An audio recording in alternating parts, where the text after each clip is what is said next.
There is no way that you're gonna tell me I'm gonna work my whole life. I'm gonna sit behind a desk and work 9 to 5 each day of my life until retirement. There is no way that is what life is about. I will not be put in that box.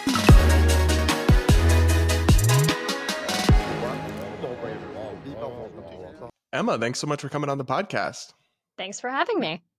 So you just did this great piece for Reason Magazine, where you are a writer, talking about the online hatred for capitalism, which is one of the most pervasive things you'll see on the internet. Yet at the same time, I mean, do people, when they talk about capitalism online, do any of them know what that word means? I don't think they do. And that was the genesis of this piece for me, is I kept seeing on TikTok and Instagram Reels and Twitter, people complaining about problems that are perhaps real problems, but sort of blaming capitalism in ways that didn't make any sense. Like it had nothing to do with free markets. So this would be things like, capitalism is why you feel pressure to have a prestigious job. Capitalism is why there are sexist beauty standards. Capitalism is why your friends won't pick you up from the airport. And I was like, okay, something is happening here. And I think for a lot of libertarian types, the impulse is to say, no, you misunderstand what capitalism is. You know, crony capitalism isn't capitalism. Consumerism isn't capitalism. And I don't think that that's really attacking the source of the problem here, because it's like, they're not talking about capitalism. They're just using this as an all-purpose way to complain about modern American life. And we need to pay attention to what it is they're complaining about and respond to like the lack that is being identified there. Yeah, well, I pulled a couple of videos that you cited in your article, and I want to play them here so people know like just how pervasive what you're describing actually is. Some of the things they blame on capitalism are real doozies. Take a listen to this. Do you feel horrible? That's capitalism, baby. Is your self-worth based on who you are or what you do? If it's what you do and the value you create, that's internalized capitalism. I thought I wanted to be polyamorous, but I really wanted to deconstruct capitalism. I think it's okay to ask your friends to ride to the airport. In the past, people used to rely on their community, their network, their neighbors for small favors. Things like rides to the airport, things like a cup of sugar, things like borrowing a dress for an event.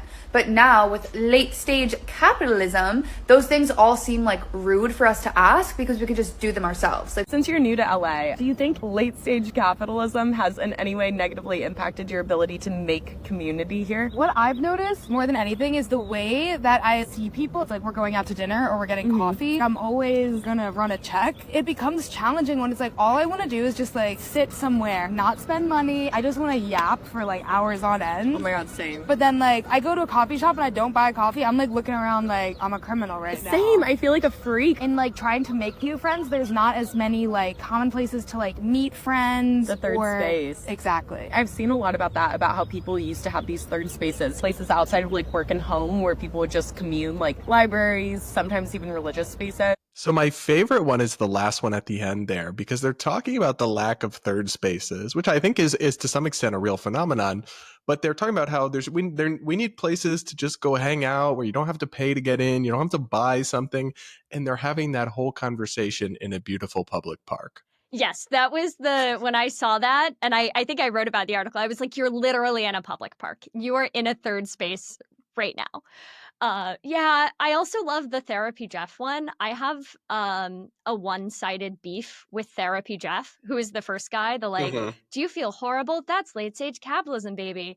He is this like wildly popular therapy influencer, but a lot of his videos just seem designed to make people more lonely. Like he's sort of famous for these videos that are like, here's 5 questions you should have answered about your partner within 3 months. And they're these like weird and like very much about like, here are all the red flags that just seem designed to make people like become very neurotic about their relationships. So I spend too much time looking at therapy This jobs content and making me angry. In particular, like in this video, which is the only one I've seen from him, but it seems destructive in a couple of ways. One, it seems like he's assigning blame for pretty normal human emotions that are just to some extent part of the human condition and what exists in a socialist country as well. But then two, and you touch on this in your piece, but when the problems in your life, when your anxiety or your self-esteem issues, when they are because of a system, when he's telling people it's because of capitalism that you feel that way, well, an individual has no ability to change the system of their society. So what you are essentially telling people is that they are powerless and can't do anything to improve their mental state, even though they very much can. Yeah, I think that's what makes this attractive to a lot of people is because fundamentally, I think we do have quite a lot of agency in this life, and especially in our like big, beautiful, quite wealthy free market world. But having so much agency is really destabilizing. And to a certain degree, it means that like if things are disappointing for you, if you feel kind of lonely, if you feel sort of dissatisfied, there is to one degree or another that is somewhat due to your own choices. And that's terrifying. It's really terrifying to admit that you've messed up in some way. And I think the sort of capitalism blame game allows people to say, this isn't my fault. I had no control and there's nothing I can do about it. Therefore, I have no sort of moral obligation. I have no imperative to try to change my circumstances. Yeah, that's a really interesting perspective on it, because you wouldn't think that people want to be helpless or want to be powerless, but that actually is attractive. You look at the way that Congress, for example, has like delegated away most of their power, and the founders thought that Congress would guard their power jealously, but instead they've like given it away because they want the job but not the pressure. And I think this is like a microcosm of that. If people have agency, which they do, to improve your health, right? Obviously, there's so many things. Life is never going to be perfectly fair. There's so many things beyond your control. But people have tremendous degree of agency when it comes to improving their mental health. Exercise, seeking therapy, practicing gratitude. I mean, there are thousands and thousands of pages written by experts much more qualified to me to talk about things people can do to improve how they feel and their self-esteem and their anxiety and their depression, meditation.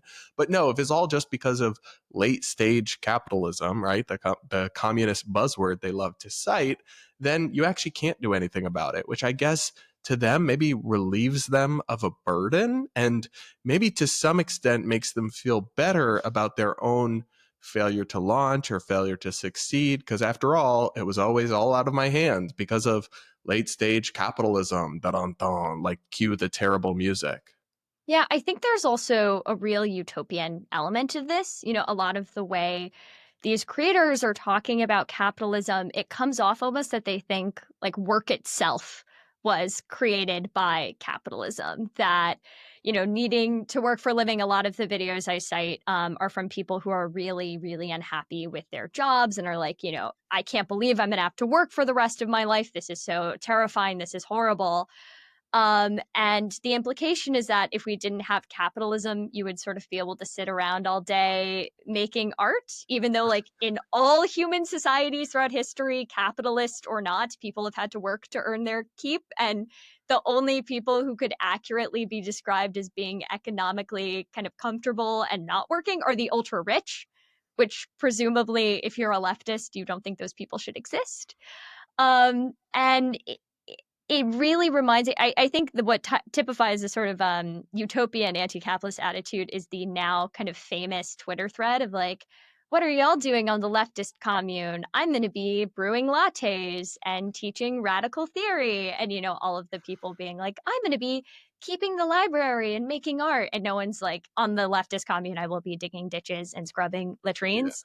Yeah. And so it's sort of this like fantasy that the only thing keeping you from a life of endless leisure is the oppressive, shadowy force of capitalism, when that's just could not be further from the truth. Yeah, it's actually the opposite of the truth in some ways, because capitalism has led to massive prosperity and growth in incomes and living standards over time. And if you look at America today versus 50 years ago or 100 years ago, working conditions, working hours, they're lower, they're better. They have improved as capitalism has expanded and grown the economy and people have more opportunities to climb the economic ladder.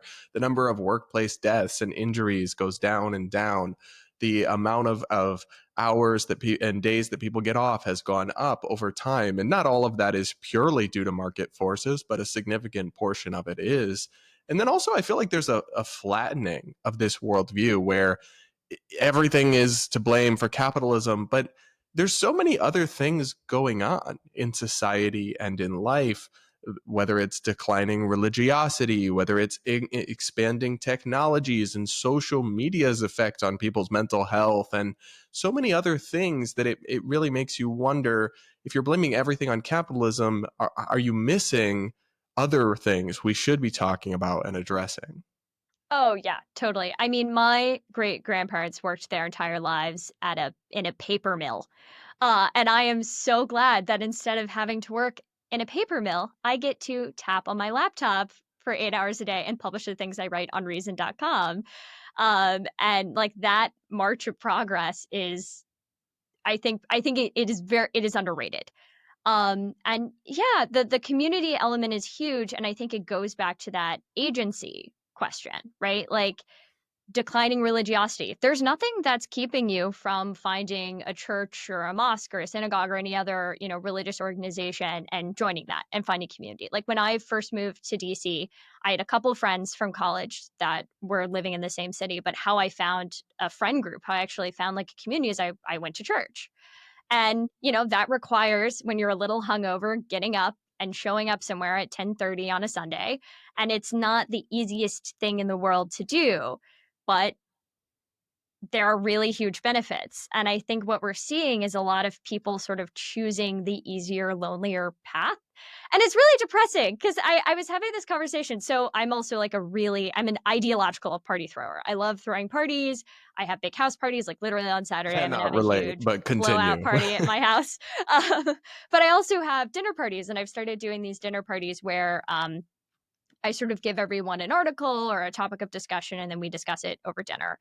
And something we discussed was this Francis Fukuyama article and Persuasion about how liberalism needs community. And we started talking about community and like, the whole problem of people our age not having any friends, not having community, not finding partners, not even like having sex. And sort of a thing I realized about myself is I'm like, I think I think this is because we're opting out of it. Why am I the only person I know who throws house parties multiple times a month? And I don't want to be like, it's because I'm better than everybody else, but it's because I'm a 99th percentile extrovert and I like want to do it very much, but like it's a choice. I didn't have to choose to do that. And I think my life is very rich and I have a lot of social connections and I have a lot of friends in part because I actively choose community, even when it means like waking up really early or spending like hours of my Friday prepping batch cocktails. Yeah, I mean, it's still there. I definitely think it's maybe less built into modern life than it used to be, especially with the rise of social media and people being more digitally distant and burying themselves in their screens more. But it is very much still there, and people can go seek it out. But maybe it's easier. Maybe it's more comforting to just stay at home alone and be like, well, the reason I don't have any friends is because of late stage capitalism or something. The reason I'm anxious all the time is because of that, not because I eat Doritos and lay on the couch and just think about the world falling to pieces all the time. But it's interesting you talk in your piece as well, because when we're talking about the internet, we're talking about young people. We're not exclusively, but we are largely talking about a left-leaning demographic of content creator and of audience member, especially when we're talking about like late stage capitalism. That's more of a term that a progressive young person would use. But you've also noticed this kind of anti-capitalist sentiment, or this yearning for pre-industrial times almost on the right, haven't you? Oh yeah, this also happens on the right. I think the stereotype is instead of it's like a TikToker complaining about late stage capitalism, it's an anonymous account on X with like a stone bust profile photo posting an AI generated trad wife with like 17 kids with the caption, "This is what they took from us." So I think it's very, very much on the right. There's this idea that like the reason their lives suck, the reason why they don't have, trad wives that manage to stay trim and with ginormous knockers, 5 kids in, is because of feminism that Globalization. allowed women to like work and get jobs and not need men, and immigration that means that they can't, toil in a factory all day, even though it's not really clear to me that any of these people actually want to work in factories. Yeah, I mean, there's some openings. I hear the Amazon Yeah, warehouse that's is actually the hiring. funny thing. Like, there are factory jobs in the United States. People just don't want them because they suck. I don't. Yeah, and Trump is deporting a lot of. I have a good friend who works in an Amazon fulfillment center, and a lot of his colleagues are no longer with us. So there are jobs hiring for $20 an hour, $25 an hour, physical labor packing boxes, but I don't see a lot of the ex anonymous accounts lining up for those jobs. My favorite thing is when they post the like commercials, the stylized art from magazines from the 1950s with like the guy smoking the pipe with the house and the two kids, the one boy and the one daughter and the beautiful wife, and they're like, what life used to be like. And it's insane that people actually unironically use advertisements and drawings to suggest to reminisce about what life was. Actually, life was rough in the 50s. Yeah, it In the was not 60s. It was great. brutal. I was recently, so both of my grandparents on my dad's side were born in the mid 1930s. And I was talking to them recently and I asked them, like, I want to, because I was like, I want to really, really ask some deep questions about what life was like in the 40s and 50s. And like I learned that my grandfather grew up in a house that didn't have complete plumbing. His family didn't have a car, so they had to walk everywhere in like small-ish town, sort of exurban South Carolina. Things were not great, they didn't, and even on like sort of the soft cultural side, like they didn't have pizza until the mid 1950s. And like when my grandparents first got married, my grandfather was in the military. My grandmother was like, oh yeah, we were in like Panama City, Florida, living in with like two kids in the world's tiniest apartment. And like they didn't really give us enough money for food. So, and this is where the community part comes in, all the other like poor military couples in the building, we'd like get together and put our little like hamburger together. And I'm like, oh my God, life is so much better now. And like, they look back on those memories and they sort of laugh and but I am so grateful that like at the same age that my grandmother was, that she was like living under those circumstances, I have far more material abundance. Not to mention things I can take for granted, like, like polio vaccines. Oh boy, for now. But Right. That's until RFK gets his way.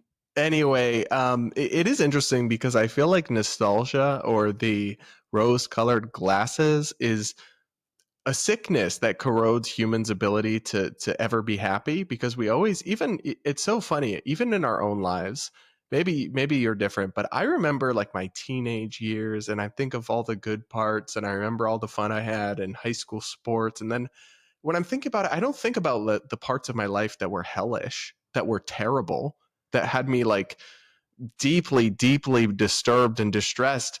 There's just something about human nature where it's like we remember the good parts and we just kind of glaze over or forget the darker parts. And then we're constantly left feeling like things have gotten worse. There's so many times you see people suggest that like things are worse now. And then if you look into any object in a certain thing or certain area or certain and then if you look into any objective fact or statistic about it, it's just literally not true. It's just all false nostalgia.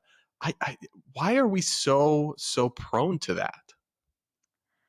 I don't know. I mean, I think part of it is that a lot of times people are expressing nostalgia for a time they never personally experienced. Mhm. That I think is definitely true with the sort of romanticism about the 1950s. And often, too, that nostalgia is nostalgia for what it was like to be very wealthy during those times. I mean, to the extreme, I think about people who can, sort of fall into like, wow, wouldn't it be great if I was like a fancy Regency lady or like a medieval knight, at the more extreme level. And it's like, well, those people were really rich and they still died of pink eye. But I think part of it too is just like it is easy to romanticize the times in your life in which things are really simple. Like when you were a kid and you didn't have any responsibilities and your life was sort of mapped out for you by other people. And I think that can be attractive if you're at a place in your life where you're so overwhelmed with responsibility and you feel so much stress. I have no romanticism for my teenage years. I went to a very intense high school where like the time in my life in which I worked hardest was when I was like 17. And so I'm like college was easy. I was like, oh, this is fine. I don't have 5 hours of homework I have to do after getting home from school at 7 o'clock. Awesome. But I think that for a lot of people, it's like times that felt simpler, Yeah, easier to you make a really romanticize. good point about being nostalgic for things they never experienced, because it typically is a younger crowd yearning for the 1950s or 60s, or they have a very interesting lens on it. Like I personally wouldn't want to have been a black housewife in the Right. 1950s, right? But if you were maybe the affluent white upper class, but even then they were popping pills. Like they were Right. literally tranquilizing themselves, and their husbands could legally sexually assault them and all sorts of other things. So, but even then, you tend to think about a certain slice of what life was like for Right. some people. Now, another thing you touched on in your essay that I thought was really interesting was this question of whether the kids are just lazy. And I think it's complicated because some of the kids are definitely lazy, but also older generations kind of say that about every up and coming generation. And I don't think everything can be put down to laziness. So I want to roll this clip of a infamous TikTok crash out that you cited in your essay. That is, Oh no. yeah, I know it. I'm gonna Yeah. make you I know what watch you're it about to show. again. Yeah. This woman is not content with, I guess, having to work, and she had a little crash out and filmed it, and it got millions and millions of views. Let's take a look. There is no way that you're gonna tell me I'm gonna work my whole life. I'm gonna sit behind a fucking desk and work 9 to 5 each day of my life until retirement. There is no way that is what life is about. I will not be put in that box. I'm sorry. I just realized a little bit extra. Ooh, little boogie. I want to have fun. Like, I actually want to have fun, and I don't understand why this is the norm and we're putting up with this. I know half of us are not putting up with it, but I feel like we're putting up with it too much. It's time to take a stand. I don't know how we would take a stand. I'm so red because I'm stressed. This is why I travel, because I'm like, you know what? I'm going to work and then I'm going to travel, because why the fuck would I lock myself into a job for the rest of my life? I need to fucking see the world. Like, I genuinely need to see the world and experience life. And I'm young, and I'm lucky that I have that privilege of not having too many responsibilities, not having any little fucking rats running around, you know what I mean? But like, Jesus Christ, it's gonna make me cry. And I love you all, and if you're working and you're struggling, you're the fucking shit, and you deserve love and light and peace. Bye. So I think the reason that video went so viral is because of her unique presentation style and kind of the crash out energy.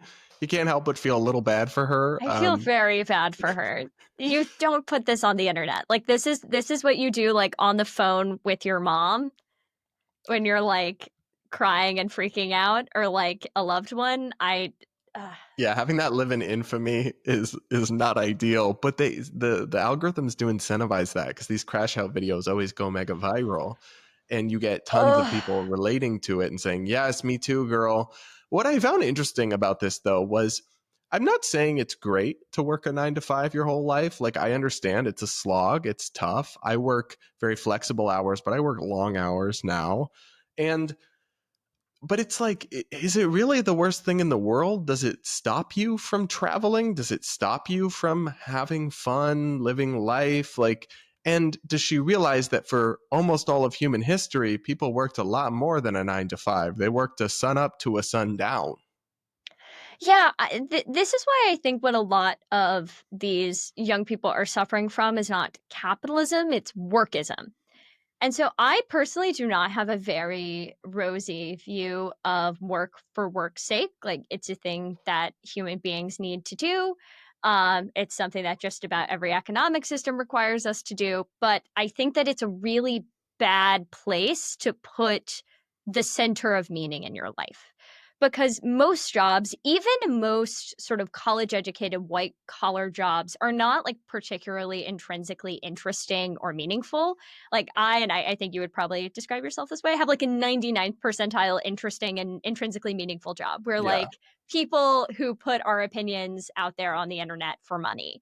But even so, for me, like, I love that for a living I get to write about this, but like, what makes my life worth living fundamentally, and what brings me the most satisfaction is like coming home after work and getting to hang out with my husband for the rest of the day, or like getting to see my friends, getting to throw parties. That it's the stuff that happens outside of work.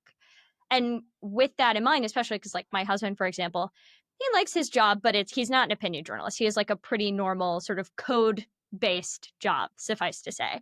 And like, what sort of makes his job, when it is more boring and less intrinsically meaningful, kind of worth it, is knowing that he's working to like build a life with me. and to like build a life for like the family we hope to have one day. And so I think what has happened is that, and this is something that I do not blame the current generation for. I think for a lot of Gen Zers and millennials, our parents, and this is borne out in opinion polling data, our parents emphasized to us that the most important thing we could do is get a good job. We were told by our parents and our teachers that the most reliable way to live a fulfilling life, to be happy, is to have a good job. And that things like a partner and family are secondary. And this is just like the opposite of what is actually true. If I'm getting the numbers right, there is like this big social survey that found that being very satisfied in your job gives you like a 145% increase in the chance that you're generally happy with the rest of your life. Okay, that's a really big boost. But being very satisfied in your marriage gives you like a 500 something percent increase in your likelihood of being very satisfied with your life. So in fact, it's these rich social relationships that we have outside of work that actually make life worth living. And so I think what this young woman is expressing is probably, or you know, to assume a little bit, that like she doesn't have much happening in her life outside of her job. And so if you don't have these like rich social relationships out of your job, and you were told just get a good job, you'll be happy, and she got that good job and she's not happy, it's easy to be like, what the hell? Like I was told there must be a big evil system that's causing me to be unhappy, because I did what I was told to do and I still feel like my life is bereft of meaning. And I think the problem here is what's to blame is not like work as a concept. It's the lack of social connections. And I think to a certain degree, the way that like our elders impressed upon us that we needed to be careerists in order to be happy. That's a really interesting perspective, because I think I've internalized that idea, right? That like work is the key to a meaningful life. And I don't think there's no truth to it, in that I think people who wake up every day with some degree of excitement or interest about the work that they do versus people who are just filling a time card are generally going to be happier. And that I always advise people to do, if you have an option between two jobs or two career paths, and one will make more money or have a more like better benefit, but one will you genuinely will enjoy more or find more meaningful, I always tell people go with the meaningful thing, because this is how you'll be spending a huge portion of your life. But I think the reason, part of the reason that work I think has dignity and has meaning for people is exactly what you got at. It's that you are providing for the people that you love and hold dear, and you are building a life for your family. And if you don't have that part, I can definitely understand why it would just feel monotonous and pointless and like an endless rat race. I do have to say, and I don't want to play into the like entitled young people trope too much, a little bit, but there is a degree of entitlement baked into all of this. This idea that, well, like, I don't have to work, but the Amazon packages will still get delivered, and the grocery store will, somebody is going to have to do all the work that makes a society run. And so when you have these things, I mean, there's an entire movement called like the anti-work movement, and it's kind of fringe, but it's also, I mean, not two people in a basement somewhere either. And a lot of people at least sympathize with the sentiment a little bit. I do think there's a degree of individual entitlement that's wrapped up into these people who feel comfortable getting up on a camera and saying, I shouldn't have to work. I don't want to work. I mean, I see people on TikTok all the time crowdfunding for, asking people for money because they say they can't get a job, but the truth is they just don't want to. Yeah, I mean, I do think that's where the utopianism comes in. Like, I think a lot of people who say this just haven't thought it through. Not to bring up the leftist commune tweet again, but like, I think it comes from, and I think maybe it's more likely to come from people who are in these sort of white collar professions, or who grew up, who are sort of like the downwardly mobile children of the upper middle class. I think that's what's driving a lot of this resentment, because like the jobs that they're doing, if there was one less person doing that job, nothing bad would happen. Like if half of all opinion journalists, like if half of all opinion journalism jobs disappeared, like the world would still turn on its axis. And the way that like if half of all agricultural laborers disappeared, it would cause huge problems. And I think if your vision of what work is based in like your parents having sort of a hard to describe job that requires going to an office and sitting in front of a computer, and like you having kind of a hard to describe job that involves going to an office and sitting in front of a computer, if that's what you think of work as involving, I think it's a lot easier to assume that if nobody worked, everything would be fine. Yeah, that's an interesting point. And you make a lot of interesting points in the essay that people can go read on reason.com. I feel like in this current moment in American politics, left and right, I just wish a lot more people read reason.com. Oh, I would like that quite a lot as well. Yeah, I think we're in a world in which the left, like the culture war, is the only thing that really divides the left and right. Like we're getting into these more populist economics, and the only thing that really, but even then, like the sort of the rise of the woke right? Like the left and the right culture war might disagree on the targets of the culture warring, but it's all the same thing. It's all just like viral videos of whatever, like identity villain behaving badly. You know, it's just slop all the way down. And I like to think that Reason is a beacon in the culture war storm. Well, if people want to check it out, I'll link to more of your work. Guys, let us know in the comments what you think. If you have seen this kind of anti-capitalist sentiment all over the place, hit that like button. Make sure to subscribe if you aren't yet. And Emma, thanks so much for coming on the podcast. Thank you so much for having me.